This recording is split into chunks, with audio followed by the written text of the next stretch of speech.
Jehová señoreará. En Jueces 8, 22 y 23 leemos: y los israelitas dijeron a Gedeón: sé nuestro Señor, tú y tu hijo y tu nieto, pues que nos has librado de mano de Madián. Mas Gedeón respondió: no seré señor sobre vosotros, ni mi hijo os señoreará. Jehová señoreará sobre vosotros. Las condiciones espirituales, morales, políticas, sociales y económicas del pueblo de Israel inmediatamente antes del ministerio de Gedeón eran fatales.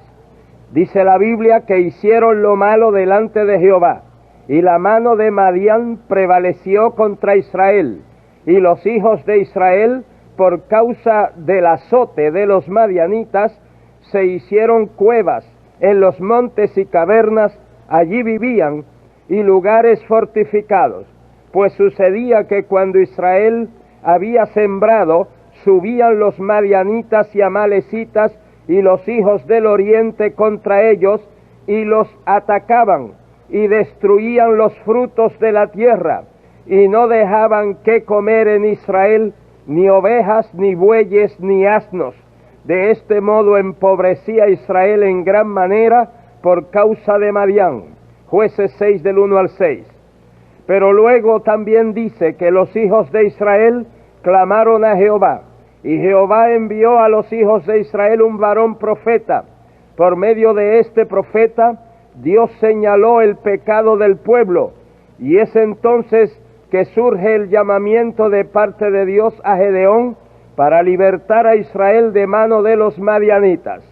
La Biblia nos habla de las grandes victorias que Dios dio a Gedeón, especialmente la extraordinaria victoria de los 300 hombres capitaneados por Gedeón contra numerosos ejércitos combinados que la Biblia los describe diciendo: los madianitas, los amalecitas y los hijos del oriente estaban tendidos en el valle como langostas en multitud, y sus camellos eran innumerables como la arena que está en la ribera del mar en multitud.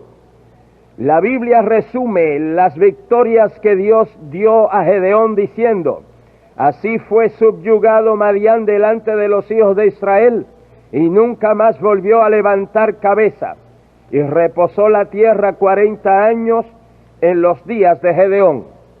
En todas estas grandes victorias, el crédito y la gloria pertenecían a Dios, pues fue Dios quien llamó a Gedeón, lo capacitó, estuvo con él, dirigió a Gedeón, le inspiró y estableció a Gedeón como juez en Israel.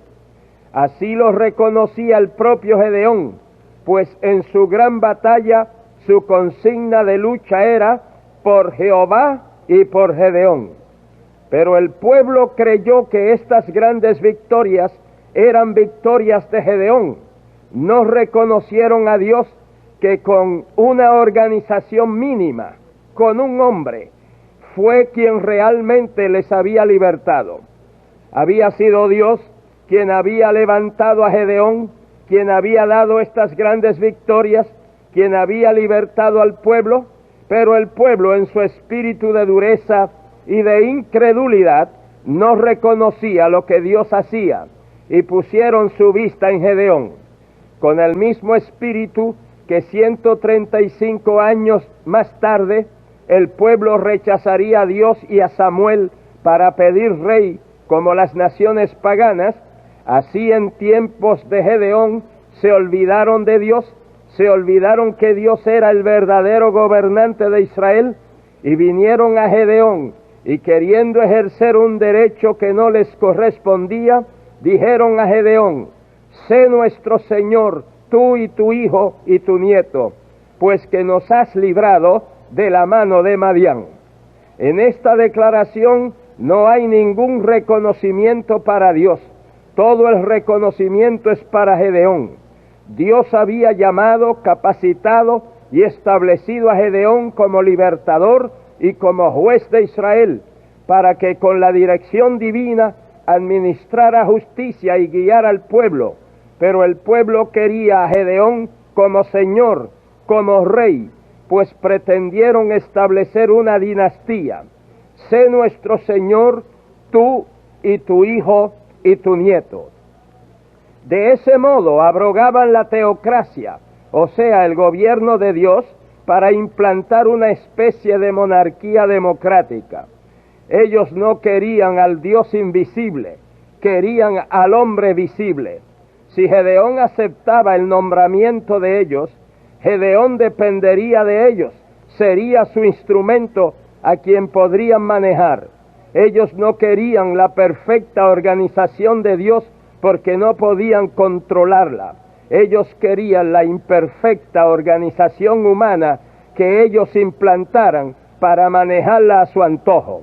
Pero Gedeón, consciente de su llamamiento divino y de su responsabilidad ante Dios, rechazó de plano la proposición del pueblo y respondió: no seré señor sobre vosotros, ni mi hijo os señoreará. Jehová señoreará sobre vosotros. Fue como decirles: Jehová lo ha hecho todo y Jehová seguirá gobernando. Está bien claro en la Biblia que Dios siempre ha querido guiar a su pueblo, como el pastor guía su rebaño a pastos frescos y a aguas cristalinas. Pero el pueblo siempre ha querido dejar a Dios a un lado para guiarse a sí mismo. Antes de Gedeón ya había sucedido cuando Coré, disputándole el liderato, el pastorado a Moisés, a quien Dios había puesto, hizo política en el pueblo y ganó el favor del pueblo y de los príncipes. Pero Dios intervino y la tierra se tragó a Coré y a su séquito. Después de Gedeón volvió a repetirse en tiempos de Samuel, como ya hemos dicho, cuando el pueblo desechó a Jehová y a Samuel y pidió rey como las naciones paganas. Esta vez Dios les permitió rey, lo cual fue para azote del pueblo. Luego en el Nuevo Testamento nació la iglesia, en el gran día de Pentecostés, con el descenso y derramamiento del Espíritu Santo. La iglesia nació y en sus primeros años era una teocracia. Era Dios quien todo lo ordenaba por medio del ministerio del Espíritu Santo y sus dones milagrosos, operando a través de hombres llenos del Espíritu Santo, como también por medio de las Escrituras conocidas. En el libro de los Hechos de los Apóstoles, que muy bien puede ser llamado los Hechos del Espíritu Santo, la frase "el Espíritu Santo dijo" aparece 18 veces, y el Espíritu Santo es mencionado en el libro 50 veces. En el libro de los Hechos de los Apóstoles vemos al Espíritu Santo sumamente activo, dando mandamientos, bautizando con poder, impartiendo virtud, hablando, llenando, prometiendo, dotando, siendo mentido y castigando, testificando, impartiendo sabiduría, siendo resistido, siendo recibido, siendo irreverenciado, transportando evangelistas, consolando, ungiendo, cayendo sobre, siendo derramado, profetizando, escogiendo y enviando misioneros, presidiendo y decidiendo, prohibiendo y ejecutando. Verdaderamente en la iglesia al principio Jehová señoreaba, pues era el Señor quien presidía y ordenaba por medio del ministerio múltiple y efectivo del Espíritu Santo y sus dones milagrosos, operando a través de hombres humildes y rendidos a la voluntad de Dios. En la solución de un delicado problema, ellos pudieron decir: ha aparecido bien al Espíritu Santo y a nosotros. Realmente, la dirección del Espíritu Santo en la iglesia al principio era una gloriosa realidad. Tristemente, con el transcurso de los tiempos, esto se ha ido perdiendo, y en la mayoría de los casos, la dirección del Señor apenas existe, y en muchos casos, definitivamente no existe. Es el hombre quien dirige, quien gobierna, quien elige, quien señorea y hasta quien llama obreros, quien envía misioneros, quien escoge líderes. El hacer estas cosas le son muy fáciles y naturales a la naturaleza humana, pero para que sea Dios quien presida, quien dirija, quien gobierne a la iglesia y escoja sus líderes, para esto la naturaleza humana tiene que humillarse, tiene que someterse a Dios, tiene que esperar en Dios, y esto es precisamente lo último que hace la naturaleza humana. Las dos últimas trincheras de resistencia a Dios de la naturaleza humana son la voluntad propia y la lengua. Entre todos los sistemas humanos de gobierno, el mejorcito es la democracia, pero aún así está plagado de fallas, de defectos, de errores y debilidades. Basta con que sea humano para que sea imperfecto. Es por ello que en la Biblia la verdadera obra de Dios no es gobernada siguiendo el sistema democrático, el cual procede y lo implanta el hombre, sino que es gobernada siguiendo el sistema de gobierno teocrático, el cual procede y lo establece Dios.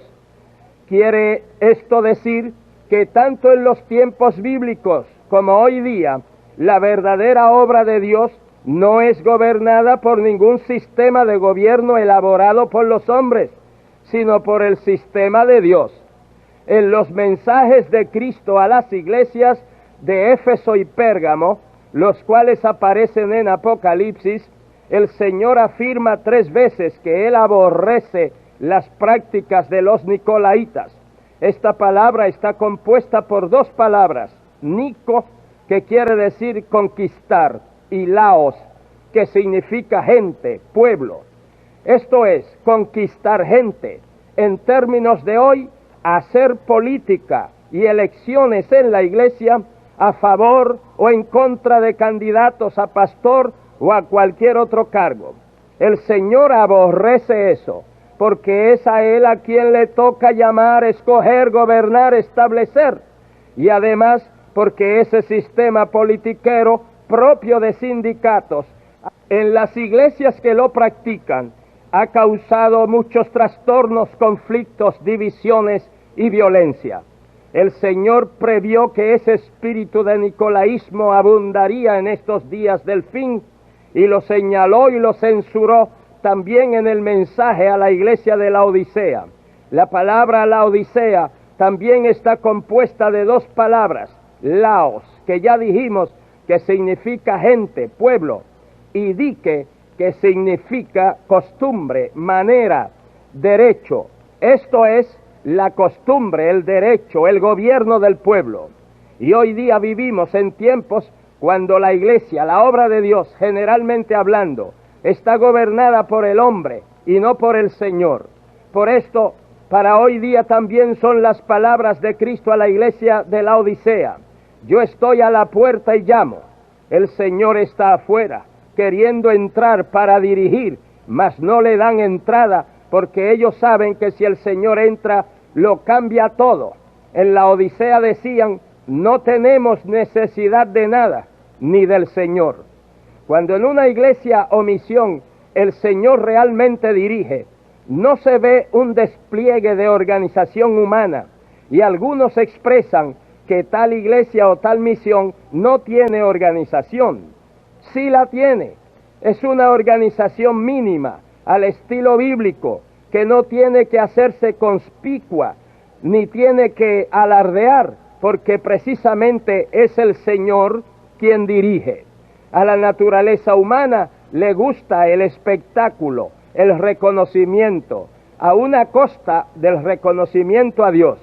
A la naturaleza humana le gusta muchísimo fundar su propia ciudad como Caín, levantar su propia torre como Nimrod, organizar su propio partido como Coré, ser entronado como rey en lugar de Dios como Saúl, tener sus propios y exclusivos profetas, aunque sean falsos, como Acab, viajar en la dirección opuesta, como Jonás, promover sus propios intereses personales y económicos, como Judas.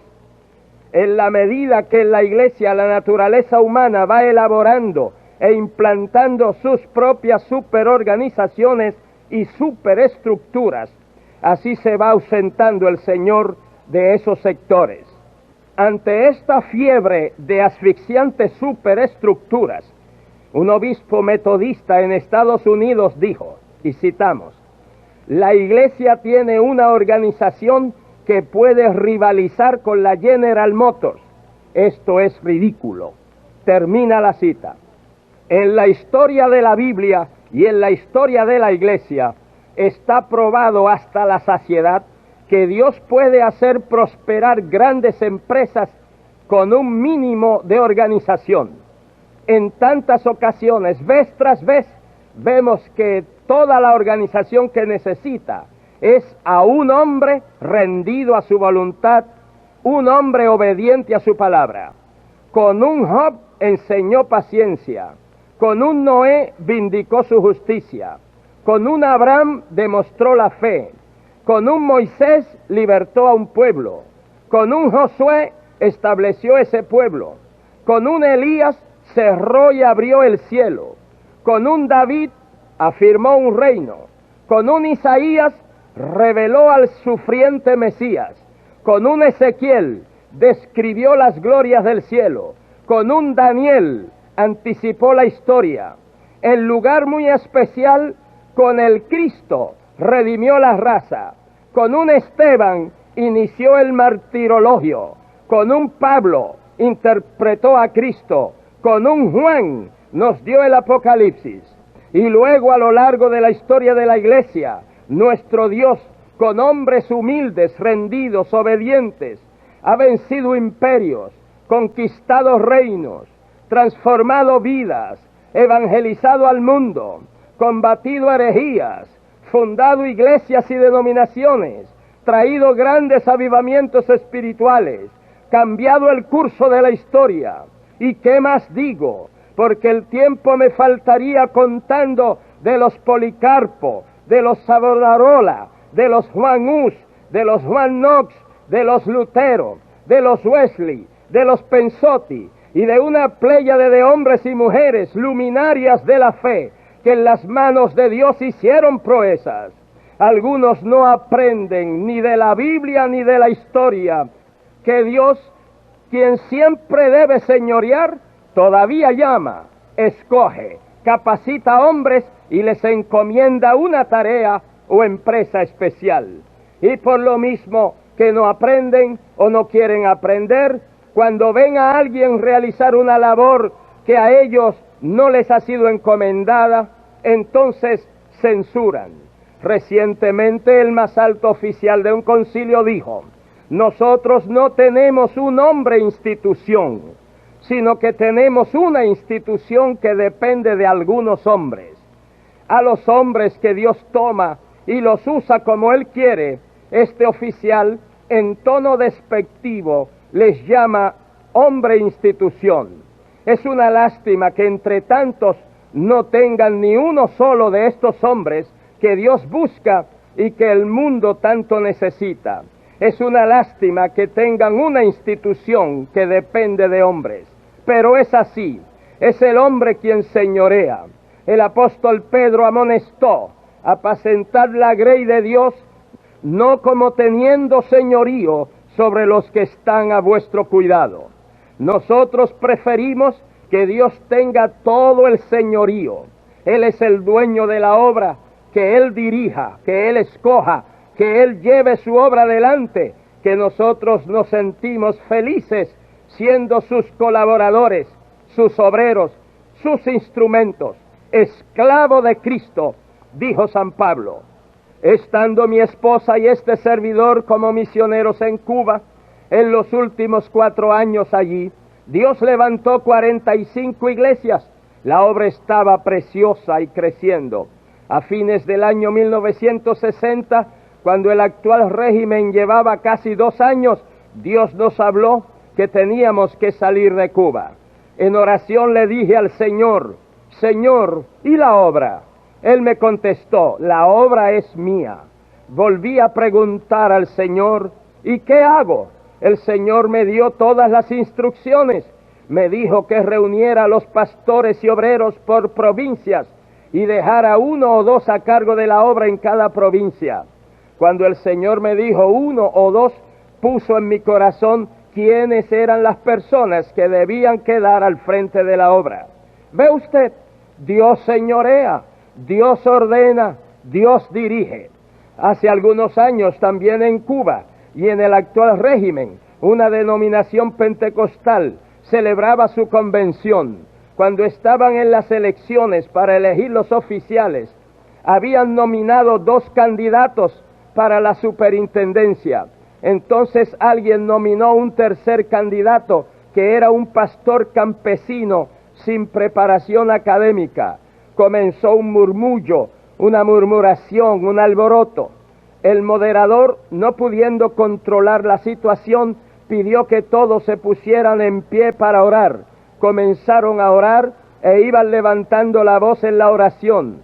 Cuando todos oraban en voz alta, entró al templo el presidente del comité de barrio, un funcionario comunista, y pasando al frente les gritaba que se callaran la boca, que no tenían que gritar. Mientras así hablaba a la congregación, el Espíritu Santo lo lanzó al piso, lo estremecía y el hombre pedía misericordia. El Señor lo salvó, lo bautizó en el Espíritu Santo y profetizó a aquella asamblea, exhortándoles. El Señor repetía por medio de este hombre que a quien el Señor quería al frente de la obra era a fulano, aquí omito el nombre del campesino, e iba amonestando a los que habían hecho comentarios en contra del hermano campesino, y le decía a los distintos pastores los comentarios que habían hecho y los amonestaba. Dios trajo a uno de afuera, obró milagros con él y habló a su pueblo, porque todos los que estaban allí querían señorear. ¿Ve usted? Dios señorea, Dios ordena, Dios dirige. Amado, ¿sabe usted por qué esta obra va adelante, aunque sin dinero, sin fondos, sin negocios? Es porque Dios señorea, es porque el Señor la lleva adelante, es porque Jehová es nuestro juez, Jehová es nuestro legislador, Jehová es nuestro rey, Él mismo nos salvará. Isaías 33:22. Oremos. Padre Santo, abre los ojos de tu pueblo para que vea que tú eres real y que estás sentado sobre tu trono y que quieres guiar a tu pueblo por sendas de justicia. En el nombre de Jesús nuestro Señor. Amén.